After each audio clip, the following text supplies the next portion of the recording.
Okay, so this video is made with Tricky Nick. He's a really great Nintendo YouTuber, so be sure to go check his channel out, and while you're over there, you may as well watch the video of us talking about the future of Mario sports games. But anyways, the Nintendo Switch Lite released in September of 2019, and it's essentially a Switch that can't be docked. And since the release of the Switch Lite, there has always been the question of whether or not a Switch Pro will release, and what it will even be. And so in this video, me and Tricky Nick will be attempting to predict when the Switch Pro will release, what will make it different from the regular Switch, whether or not it will have exclusive games, and just about everything in between. And with all that said, let's start the video. First things first, I'm going to be talking about when the Switch Pro will release, and I think that it will release in 2021 for quite a few reasons, with the major reason being that around 2 months ago there were a bunch of rumors that all mentioned a Pro model for the Switch releasing in 2021. Other than that, the rumors were all the same, as they just gave a date and guessed what a Switch Pro would actually be. They didn't really have any facts to back it up. As well as that, if we look at the Nintendo's 3DS, which released in 2011, the Pro model for the 3DS, also known as the new Nintendo 3DS, released in 4 years after the 3DS's initial launch, which perfectly ties in with when I think a Switch Pro will release, as 4 years after 2017 is 2021. Now, the third and final reason that I believe Nintendo will release the Switch Pro next year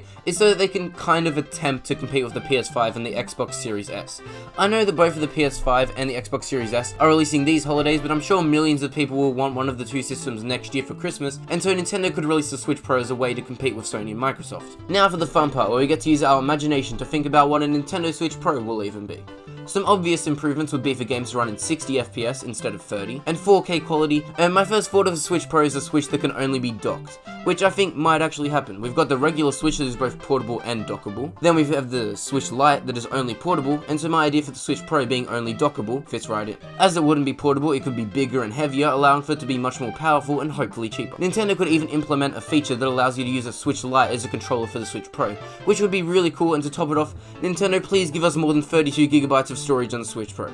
Like, come on, most phones have over 200GB of storage, and the Switch has 32, so I really hope that Switch Pro has at least 128GB of storage, so that there is no need to have to buy a microSD card for it. And that's just about it from me, so I'll be handing the video over to Nick. I personally think that the Nintendo Switch Pro needs to make a few improvements to the Nintendo Switch. Obviously 4K HD graphics and 60 FPS. That's almost necessary to keep up with the newer consoles. The screen on the Nintendo Switch often scratches if you put it in the dock wrong. I personally have a screen protector on my Nintendo Switch to avoid that issue, but there's a lot of people I know who have gotten scratched screens on their Switches because they don't have a screen protector. I don't know if Nintendo needs to switch the dock up or the actual screen itself, like what it's made of. I really don't know how that would work, but just something a little scratch proof, or maybe it comes with a screen protector. I don't know. Another thing I think needs to be fixed with the Nintendo Switch is the Joy-Cons. When you play with a single Joy-Con or even two Joy-Cons, I think that it's very difficult to play with them because they're very small. So if you have larger hands, if you're not like a smaller person, it's very difficult to use the Switch Joy-Cons, I've found. There could be an easy fix to this. Either make the Joy-Cons a little bit wider, or I don't know, get rid of the Joy-Cons. I don't think you should do that though, because that's another staple of the Switch that I wouldn't want to leave, along with it going in and out of a dock. I disagree with that point that PK made about the dock. I think the dock should stay. That's really part of the appeal of the Nintendo Switch, that it's a handheld and a home console all in one. We'll see what they do with it. We don't really know anything about it yet, but I think the Nintendo Switch Pro could be really cool.